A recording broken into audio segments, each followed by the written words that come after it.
Shri Sachchidananda Sadhguru Sainath Maharaj key జై. Sadhguru Shri Sainath నిశరద్ Babuji key జై. పూర్ణ అవధూత శ్రీ పూండి స్వామి. శ్రీ స్వామితో భక్తుల అనుభవాలు. మంచిది. పేరు పొన్నంబలం. వయసు 67 సంవత్సరాలు. ఊరు ఆరణి. నేను శిల్పకళను నేర్చుకున్నాను.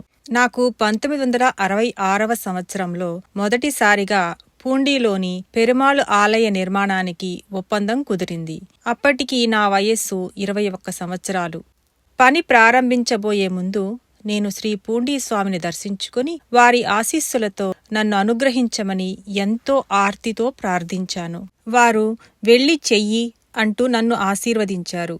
ఆలయపు పని ప్రారంభమై గోపురం కట్టటం కూడా ముగిసింది. వివిధ భంగిమలలో ప్రతిమలను చేసి వాటిని అంటించే పని కూడా పూర్తి చేశాము. ఇక 4 దిక్కులా గోపురాన్ని మోస్తున్నట్లుగా ఉన్న భంగిమలో 8 ప్రతిమలను అమర్చవలసిన పని మాత్రమే మిగిలి ఉంది.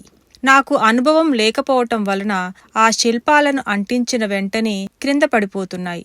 ఏం చెయ్యాలో తోచక నేను తికమక పడిపోతున్నాను. ఒకరోజు మధ్యాహ్నం ఆ ఆలయ ధర్మకర్త ఇంట్లో భోజనం చేస్తున్నప్పుడు నా సమస్యని గురించి ఆలోచిస్తూ పరధ్యానంగా అన్నాన్ని కెలుకుతూ అలా ఉండిపోయాను. ఆ ఇంటి యజమానురాలు నా పరిస్థితి గమనించి ఎందుకలా ఉన్నారని అడిగింది. నేను శిలలు అంటిస్తుంటే పడిపోతున్నాయని, మనస్సుకు చాలా బాధగా ఉందని ఆమెతో నా బాధనంతా చెప్పాను.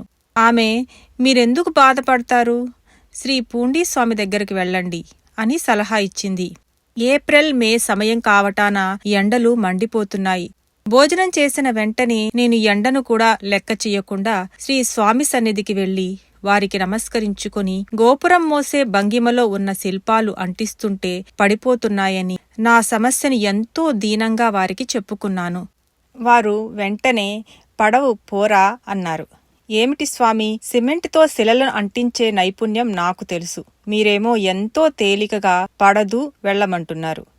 సరి, రేపు పడిపోయినప్పుడు నేను మళ్ళీ వచ్చి ఆ మాట మీకు చెబుతానులేండి" అంటూ నా నైపుణ్యం గురించి అహంకారంతో కొద్దిగా పొగరుగా జవాబిచ్చాను. శ్రీ స్వామి ఎంతో శాంతంగా "మంచిది" అన్నారు. నేను వెళ్ళి ఆ రోజు శిల్పాలను అంటించటం ప్రారంభించాను. నిజానికి నేను శ్రీ స్వామిని ప్రార్థించింది ఆ శిల్పాలు పడిపోకుండా నిలవడానికి. కాని ప్రస్తుతం నా మనస్సులో శ్రీ స్వామి పడవు అన్నారు కనుక ఎలాగైనా శిల్పాలు పడిపోవాలనే పంతం వచ్చింది. పని సజావుగా జరగడం కంటే పంతమే ముఖ్యమైపోయింది. ఇది నిజంగా ఎంత చిత్రం! అలా పడిపోవాలని నేను ఒక ఇటుక పెట్టే చోట అర ఇటుక మాత్రమే పెడుతూ చాలా అశ్రద్ధతో పనిచేశాను. మనస్సులో "వారికేమీ అరుగు మీద కూర్చొని చెబుతున్నారు, పని చేస్తున్నవాణ్ణి నాకు తెలుసు" అంటూ శిల్పాలు త్వరగా పడిపోవాలనే దృఢ నిశ్చయంతో ఏమాత్రం నైపుణ్యాన్ని వాడకుండా వీలైనంత అశ్రద్ధతో పనిచేస్తున్నాను.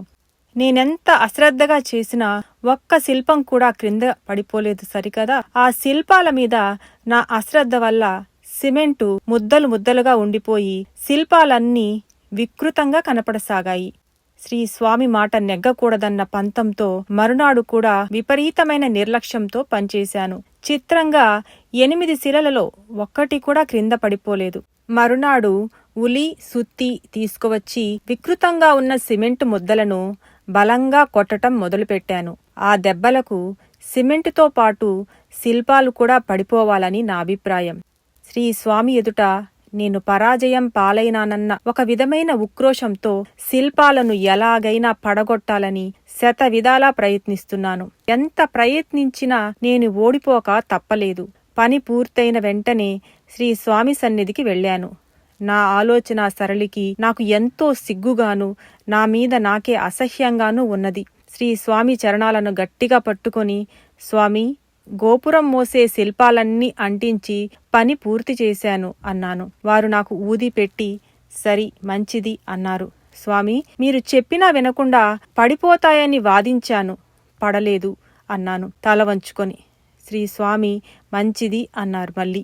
ఇలా వారి మహిమను అనుభవపూర్వకంగా తెలుసుకున్న తర్వాత నాలో వారిపై గాఢమైన ప్రేమ, భక్తి కలిగాయి. నా జీవితంలో సమస్తము వారేనన్న భావన దృఢంగా ఏర్పడింది.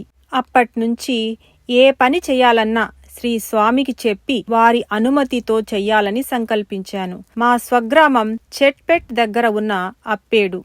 అక్కడ మాకు ఇల్లు, పొలాలు ఉన్నాయి. మా తల్లిదండ్రులు అక్కడే ఉండేవారు. ఒకరోజు నేను శ్రీ స్వామిని మంచి దిగుబడి రావడానికి కొత్తగా వచ్చిన IR-8 వరి వంగడాలు నాటవచ్చా అని అడిగాను. వారు నాటమన్నారు. నేను వడ్లు తీసుకుని వస్తాను. మీరు మీ చేతులతో 3 పిడికెళ్లు వేసి ఊది వేసి ఇవ్వండి. నేను వాటితో నారు పోస్తాను. పంట బాగా వచ్చిందంటే మీకు కొద్దిగా బియ్యం సమర్పించుకుంటాను అని చెప్పాను. శ్రీస్వామి సరి మంచిది అన్నారు. వెంటనే IR-8 వడ్లు తీసుకువచ్చి వారికిచ్చాను. వారు అందులోంచి 3 పిడికెళ్లు తీసి నాకిచ్చారు. ఊది కూడా ఇచ్చారు. మా భూమి చౌడు నేల అవటంతో మా నాన్న నన్ను వడ్లు చల్లమన్నారు. నేను మా నాన్న మాటను ఖాతరు చెయ్యక శ్రీస్వామికి చెప్పినట్లుగానే నారు పోసి నాట్లు వేశాను. ఆ విషయంలో నాకు మా నాన్నకు మధ్య కలతలు వచ్చాయి. నాటిన పైరంతా సవిరిపోయింది, గిటగా బారిపోయింది. 10 నాటితే 1 చొప్పున అక్కడక్కడ మాత్రమే పచ్చగా కనిపిస్తున్నది. ఆ పొలాన్ని చూసిన మా నాన్న ఉగ్రుడై నన్ను శ్రీస్వామిని కలిపి అనగూడని మాటలతో దుర్భాషలాడారు. నన్ను కొట్టను కూడా కొట్టారు. నేను శ్రీస్వామి సన్నిధికి పరుగున వెళ్లాను. వారికి మా నాన్న మా ఇద్దరినీ తిట్టిన సంగతి చెప్పాను. వారు విని మంచిది అన్నారు. నేను ఏంటి స్వామి, మిమ్మల్ని తిట్టటం కూడా మంచిదేనా అన్నాను ఎంతో బాధగా. అవును మంచిదే అన్నారు వారు. నిజంగా వారెంత దయామయులు, శాంతస్వరూపులు. నేను వారి ఉన్నత స్థితిని గ్రహించలేకపోయినా వారి ఓర్పు, ఔన్నత్యము చూసి అది నాకు వారిచ్చిన ఒక చక్కటి సందేశంగా భావించి వారికి నమస్కరించుకొని ఇంటికి వెనుతిరిగాను. వడ్లు సరిగా మొలకెత్తకపోవటంతో మరునాడు మా నాన్న ఆ పొలాన్ని దున్ని క్రొత్త పంట వేయడానికి అంతా సిద్ధం చేసుకుంటున్నాడు. నేను అది శ్రీస్వామి ఆశీస్సులతో వేసిన పంట అని, దానిని దున్ని తీసివేయవద్దని ఎంతో బ్రతిమలాడాను. మొదట ఆయన నా మాట లెక్క చేయలేదు. ఆయనను అతి బలవంతం మీద ఆ పని చెయ్యకుండా విరమింపచేశాను. తరువాత శ్రీస్వామి సన్నిధికి వచ్చి ఇంట్లో జరిగిన రాద్ధాంతమంతా వారికి విన్నవించుకున్నాను. నే చెప్పిందంతా వారు విని మంచిది అన్నారు. నేను వెంటనే ఆవేదనతో ఏమిటి స్వామి, ఏదడిగినా మంచిది మంచిది అంటున్నారు. అక్కడేమో పొలాల దగ్గర నాకు మా నాన్నకు యుద్ధాలే జరుగుతున్నాయి. ఇక్కడ మీరు కూర్చొని మంచిది అంటున్నారు. దీనికి అంతం ఏమీ లేదా స్వామి అని దీనంగా వేడుకున్నాను. శ్రీస్వామి కొద్ది క్షణాలు నాకేసి దృష్టి సారించి మళ్ళీ మంచిది అన్నారు. కొద్దిసేపు గడిచింది. నేను శ్రీస్వామిని, స్వామి పొలం చుట్టూ కాలవ తీసి నీరంతా బయటికి వదిలి పొలం కొద్దిగా ఎండబెట్టమంటారా అని అడిగాను. వారు అవును అలాగే తీయి, అలాగే చెయ్యి అన్నారు. నేను ఏమిటి స్వామి, ఈ మాట మొదటే చెప్పవచ్చు కదా అన్నాను. ఆ ఆ ఆ అన్నారు శ్రీస్వామి తల పంకిస్తూ. నేను వారి అనుమతి తీసుకొని బయలుదేరి మా గ్రామం చేరుకునేసరికి సమయం రాత్రి 9 గంటలైంది. అప్పుడే పొలానికి వెళ్లి పొలం చుట్టూ కాలువ తీసి నీళ్లంతా పొలం నుంచి బయటికి పారించాను. ఉదయమయ్యేసరికి పొలంలో నీళ్లన్నీ ఇంకిపోయాయి. 1 వారం రోజులలో పొలమంతా బీటలు వారింది. నేను శ్రీస్వామి దర్శనానికి వెళ్లి వారికి పొలం బీటలు వారుతుందని చెప్పి ఎరువులేమైనా వెయ్యనా, లేకపోతే ఎర్రమట్టి వెయ్యమంటారా అని అడిగాను. శ్రీస్వామి 2 వెయ్యాలయ్యా అన్నారు. నేను నా మనస్సులో ఆయన తనకేదో పొలం దున్నిన అనుభవం ఉన్నట్లుగా 2 వేయమంటున్నారే, సరి శ్రీస్వామి చెప్పారు గనుక ఏది ఏమైనా సరే 2 వేద్దామని అలాగే చేశాను. ఆ సమయంలో పొలంలో 1-2 అడుగులకు ఒక మొక్క బ్రతికింది. మా నాన్న అక్కడ ఎవరో చెప్పారని చెప్పి ఇక్కడ ఈ పైరుకు అనవసరంగా ఇంత డబ్బు ఖర్చు పెడుతున్నానని నన్ను స్వామిని బాగా నిందిస్తూనే ఉన్నాడు. 1 వారం రోజుల తర్వాత పొలమంతా అక్కడక్కడా పచ్చబడింది. ఆ పైన 10 రోజులకు పొలమంతా పచ్చగా పైరుతో నిండిపోయింది. 35 రోజులకు ఎరువులు మందు వేయటంతో పైరు ఒత్తుగా చక్కగా పెరిగి 13 బస్తాల ధాన్యం వచ్చింది. నేను మా నాన్నగారితో శ్రీస్వామి ఆశీస్సుల వలన పంట బాగా పండిందనగానే ఆయన అంగీకరించక ఎరువుల వలననే పైరు బాగా పండిందని, శ్రీస్వామి కృప వలన కాదని వాదించాడు. నేను శ్రీస్వామికి మొదట ఇస్తానని చెప్పినట్లుగానే 15 పడుల బియ్యాన్ని సమర్పించుకున్నాను. శ్రీ స్వామి కూర్చున్న అరుగుమీద ఇత్తడితో చిన్న సైజులో శ్రీ స్వామి విగ్రహాన్ని చేయించి పెట్టాలని కమిటీ నిర్ణయించింది. నేను మా గ్రామంలో నా వంతు సేవగా 12 కిలోల పాత ఇత్తడిని సేకరించి తీసుకువచ్చాను. కొంతమంది నాతో పని చేయించుకుని జీతం ఇవ్వకుండా ఇబ్బంది పెట్టేవారు. ఒకసారి నా ఈ సమస్యను శ్రీ స్వామికి నివేదించుకున్నాను. వారు అగ్రిమెంట్ చేసుకుని చెయ్యవయ్యా అన్నారు. ఆ సమయంలో శ్రీ స్వామి కూర్చున్న అరుగుకు ఎదురుగా మండపం కడుతున్నారు. అక్కడే ఉన్న కమిటీ ప్రెసిడెంట్ గోవిందరాజుల నాయుడు, స్వామి, పొన్నంబళం మీ విగ్రహాన్ని చేయగలడా అని అడిగాడు. శ్రీ స్వామి, చేస్తాడయ్యా అన్నారు. నేను శ్రీ స్వామిని వారి విగ్రహం ఎన్ని అడుగుల ఎత్తు ఉండాలని అడిగాను. వారు 4 అడుగులలో చెయ్యాలి అని అన్నారు. ఇప్పటి వరకు శ్రీ స్వామి విగ్రహం చెయ్యమని కమిటీ నుంచి ఎలాంటి పిలుపు రాలేదు. కాని శ్రీ స్వామి కృప వలన వారి విగ్రహాన్ని చెయ్యాలన్న నా కోరిక తప్పక నెరవేరుతుందనే నా దృఢ నమ్మకం. మా ఊరికి తూర్పున ఒక వాగు ఉంది. ఆ వాగు ప్రక్కన ఒక పొలం ఉంది. సుమారు 60 సంవత్సరాల నుంచి ఆ పొలంలో సేద్యపు పనులు ఏమీ చెయ్యకపోవటం వలన ఆ పొలంలో మట్టి దిబ్బలు, చెట్లు, ముళ్ళ పొదలు ఏర్పడ్డాయి. దాని యజమాని పొలాన్ని నన్ను కొనుక్కోమని సెంటు 5 రూపాయలని ధర కూడా చెప్పాడు. నేను ఈ విషయం శ్రీ స్వామితో చెప్పి కొనేందుకు వారి అనుమతి కోరాను. వారు కొనుక్కోవచ్చు, కొద్దిగా ఆగు చూద్దాం అన్నారు. నేను పొలం అమ్మే వ్యక్తిని 6 మాసాలు ఆగమన్నాను. తరువాత 3 సంవత్సరాల పాటు నేనప్పుడప్పుడు శ్రీ స్వామిని పొలం కొనే విషయం అడిగేవాడిని. వారు చూద్దాం ఉండయ్యా అని అంటూ కొనేందుకు అనుమతించేవారు కాదు. ఆ పొలం ఖరీదు సెంటు 5 రూపాయల నుంచి 150 రూపాయల వరకు పెరిగింది. అయినా నేను ఆ పొలాన్ని కొందామనే అనుకున్నాను. ఒకరోజు నేను శ్రీ స్వామితో సెంటు 5 రూపాయల ధర ఉన్నప్పటినుంచి కొనుక్కుంటానని అడుగుతున్నాను. ఇప్పుడు దాని రేటు 150 రూపాయలయ్యింది. ఇప్పుడేం చేయమంటారు అన్నాను. వారు ఉండవయ్యా, తొందరపడవద్దు, కొనుక్కోవచ్చు అన్నారు. కాలం అలా గడిచిపోతూనే ఉంది. కాలంతో పాటు ఆ పొలం ధర కూడా పెరిగిపోతూ ఉంది. నాకు దానిని కొనాలనే తపన కూడా ఎక్కువైపోతున్నది. శ్రీ స్వామిని అడిగితే కొనమని చెప్పకుండా ఆగమని చెబుతూనే ఉంటారని, ఇంకా ధర పెరిగితే ఇక కొనగలిగే స్తోమత కూడా పోతుందేమోనని అనిపించి వారిని అడగకుండానే, వారి అనుమతి లేకుండానే పొలం కొని రిజిస్ట్రేషన్ కూడా చేసుకున్నాను. శ్రీ స్వామి మహత్యం నాకు అనుభవపూర్వకంగా తెలిసిన పొలం మీది వ్యామోహం నా వివేకాన్ని, విశ్వాసాన్ని అంతగా మింగివేసింది. మరి నేను పొలం కొన్న 2 నెలలకు వర్షాలు బాగా కురిశాయి. వాగుకు వరద వచ్చింది. వరద నీళ్లు పొంగి ఆ పొలాన్నంతా తడిపేశాయి. నేను పొలంలో ఉన్న చెట్లను తీయించి ట్రాక్టర్తో పొలాన్నంతా చక్కగా చదును చేయించాను. పొలం పంట పండించేందుకు అనువుగా తయారయింది. ఆ పొలాన్ని చూస్తుంటే నాకెంతో ఆనందంగా ఉంది. ఆ పొలం అమ్మిన వ్యక్తికి 3 అన్నదమ్ములున్నారు. నాకు అమ్మిన పొలంలో తన సోదరులకు వాటా ఉందని అతను నాకు చెప్పలేదు. నేనా పొలంలో జొన్నలు, కొర్రలు చల్లుదామనుకున్నాను. ఇంతలో పొలంలో వాటాదారులైన అతని సోదరులు 3 వచ్చి వారికి అందులో వాటా ఉంది గనుక వారు కూడా పొలాన్ని దున్ననారంభించారు.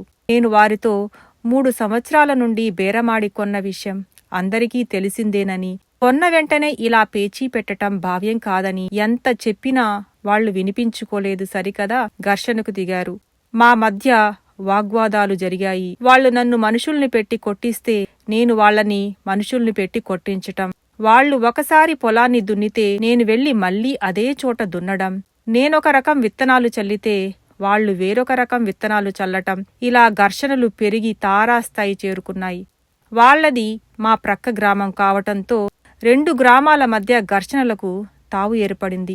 దాంతో కొంతమంది నాది న్యాయమని, కొందరు వాళ్లది న్యాయమని మాట్లాడుతుంటే మరికొందరు 2 ప్రక్కలా కలహాలు పెంచుతూ ఆనందిస్తున్నారు. మనశ్శాంతి కరువైపోయిన నేను ఆ దశలో నాకు ఆపద్బాంధవుడైన శ్రీ స్వామి దగ్గరికి వచ్చాను. నేను శ్రీ స్వామి మాటను ఖాతరు చేయకుండా పొలాన్ని కొన్నందుకు చాలా బాధగా, పశ్చాత్తాపంగా ఉంది. వెళ్లి శ్రీ స్వామి దర్శనానికి క్యూలో నిల్చున్నాను. శ్రీ స్వామిని సమీపించే కొద్దీ వారు ఏమంటారోనన్న భయంతో, పొలం ఏమైపోతుందోనన్న ఆందోళనతో ముచ్చెమటలు పడుతున్నాయి. కళ్ల వెంట నీళ్లు ధారాపాతంగా కారిపోతున్నాయి. నా ముందు 10 మంది ఉన్నారనగా శ్రీస్వామి 4 బండ్లు తాటిమానులు ఎక్కించుకొని వచ్చాయి. అందులో ఒక బండి ఇరుసు విరిగిపోయింది. ఇక 3 ఏమి చేస్తాయ్యా అన్నారు. వారి మాటలు నాకు అర్థం కాకపోయినా ఆ మాటలు నాతోనే శ్రీస్వామి చెప్పినట్లుగా అనిపించింది. నేను వారిని సమీపించగానే వారి పాదాలు గట్టిగా పట్టుకున్నాను. నా కన్నీళ్లతో వారి పాదాలు అభిషిక్తమైపోయాయి. శ్రీస్వామి నన్ను లేవమని చెప్పి ఊది పెట్టారు. నేను వారితో తెలియని తనంతో పొలం కొన్నాను. ఇప్పుడు ఏం చేయమంటారు స్వామి? కోర్టుకు వెళ్ళనా? పంచాయితీ పెట్టనా? లేక మీరే నన్ను విడిపిస్తారా అని అడిగాను. శ్రీస్వామి ఏమీ బదులు చెప్పలేదు. నేను శ్రీస్వామి వద్ద నుంచి ఏదైనా పరిష్కార మార్గం లభించే వరకు వారిని వదిలి వెళ్లకూడదని నిర్ణయించుకొని వారి సన్నిధిలోనే ఉండిపోయాను. పొలం విషయమై నాకు అమ్మిన వ్యక్తి సోదరులు కోర్టుకు వెళ్లటంతో కోర్టు నుండి నాకు నోటీసు వచ్చింది. మా నాన్న ఆ నోటీసును తీసుకుని నన్ను వెతుక్కుంటూ పూండీకి వచ్చాడు. వస్తూనే కోపంతో నన్ను శ్రీస్వామిని కలిపి దుర్భాషలాడటం మొదలుపెట్టాడు. నాకు భయంతో ముచ్చెమటలు పట్టాయి. నేను శ్రీస్వామిని అలా అనవద్దని మా నాన్నను బ్రతిమలాడి దూరంగా తీసుకెళ్లి ఆయన తెచ్చిన నోటీసును తీసుకుని ఎలాగో అలా ఆయనను సమాధానపరిచి ఇంటికి పంపాను. తరువాత శ్రీ పూండీస్వామి వద్దకు వచ్చి వారికి నమస్కరించుకొని వారికి కోర్టు నోటీసు వచ్చిందని చెప్పి కేసు పెట్టమంటారా, పంచాయితీ పెట్టమంటారా అని అడిగాను. వారు పంచాయితీ చేయాలి అన్నారు చాలా శాంతంగా. మరి మీరు వస్తారా స్వామి అని వారిని ప్రాధేయపడ్డాను. వారు కన్న తండ్రిలా నువ్వెళ్ళు, నేను వస్తాను అన్నారు. నేను బయలుదేరి ఇంటికెళ్ళాను. పంచాయితీకి 3 గ్రామాల పెద్దలను పిలిచారు.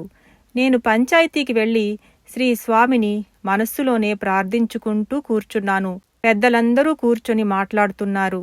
ఇంతలో అకస్మాత్తుగా అక్కడికి ఒక అపరిచిత వ్యక్తి వచ్చి సభలో కూర్చున్నారు. ఆయన 50 సంవత్సరాలు పైబడిన వ్యక్తిలాగా కనిపిస్తున్నారు. అక్కడున్న వారంతా ఆ వ్యక్తితో మీరు మాట్లాడండి, మీరు చెప్పండి అని వారిని అడగటం మొదలుపెట్టారు. అప్పుడు ఆ వ్యక్తి చెప్పండి చెప్పండి అంటున్నారు. వాడు ఏమీ తెలియనివాడు. పొలం ఇచ్చేవాళ్లు ఇది 4 అన్నదమ్ముల వాటా అని చెప్పి ఇవ్వాలా వద్దా? పెద్దవాడు మాత్రమే అమ్మి 3ని మోసం చేస్తే దానికి వీడెలా బాధ్యుడవుతాడు అన్నారు. అందరూ ఈ వాదనతో అంగీకరించి ఆ అన్నదమ్ములదే తప్పన్నారు. చివరకు అందరూ ఆ అపరిచిత వ్యక్తినే తీర్పు చెప్పమన్నారు. ఆయన ఇదిగోనయ్యా, కొన్న వ్యక్తికి అపరాధంగా దస్తావేజులకు అయిన ఖర్చు భరించనీయండి. అతడు చెల్లించిన పైకం అతనికి తిరిగి ఇచ్చివేయండి. పొలం మీరే ఉంచుకోండి అని ఆ అన్నదమ్ములకు తీర్పు చెప్పారు. ఆయన చెప్పిన తీర్పుకు అందరూ ఏకగ్రీవంగా ఆమోదించారు. ఆ అన్నదమ్ములు అక్కడికక్కడే నా పైకం 1500 రూపాయలు అప్పజెప్పారు. నేను పైకం తీసుకుని తిరిగి చూసేసరికి క్రొత్తగా వచ్చిన ఆ వ్యక్తి ఆచూకీ లేదు. శ్రీస్వామియే ఆ వ్యక్తి రూపంలో వచ్చి నాకు పరిష్కారం చూపించారని అప్పుడు అర్థమయ్యింది. మరుసటి ఉదయం శ్రీస్వామిని దర్శించుకుని ఎంతో సంతోషంగా వారితో రాత్రి పంచాయితీలో తీర్పు చెప్పటం జరిగిందని చెప్పాను. వారు అవునయ్యా, నేను వచ్చానుగా అన్నారు. రాత్రి అక్కడికి వచ్చింది మీరేనా స్వామి అని అడిగాను. వారు అవునన్నారు. నేను సమస్యంతా సమసిపోయింది స్వామి అని చెప్పాను. వారు మంచిది అన్నారు. మా బావిలో బండ ఉంది. వచ్చిన పైకంతో ఆ బావి ఇంకా లోతు పెంచమంటారా అని అడిగాను. వారు అలాగే చెయ్యమన్నారు. నేను ఆ పైకంతో బావిలో లోతు పెంచాను. నీళ్లు పుష్కలంగా వచ్చాయి. అప్పట్నుంచి మా పెద్దలు సంపాదించిన పొలాల మీదే మా జీవితం గడుస్తున్నది. శ్రీస్వామిని నేను మా తాతయ్యలాగా భావించి వారితో ఎంతో చనువుగా మాట్లాడేవాడిని. భక్తులు సమర్పించుకునే నివేదనలు అక్కడ ఎన్నో ఉండేవి.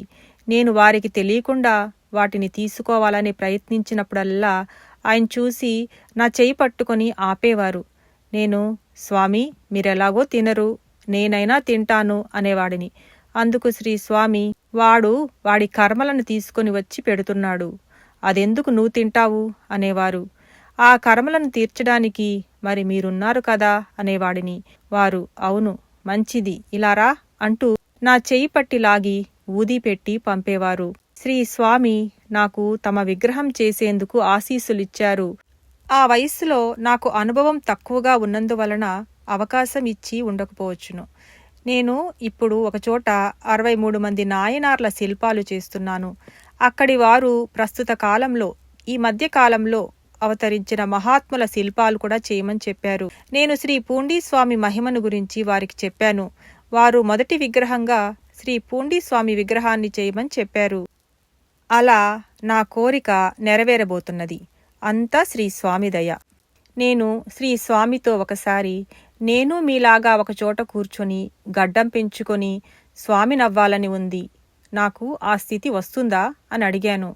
శ్రీ స్వామి వస్తుందయ్యా అన్నారు. నేను ఎప్పుడు వస్తుందని అడిగాను. వారు వస్తుంది వస్తుంది అన్నారు. శ్రీ సచ్చిదానంద సద్గురు సాయినాథ్ మహారాజ్ కీ జై. సద్గురు శ్రీ సాయినాథ్ నిశరద్ బాబూజీ కీ జై.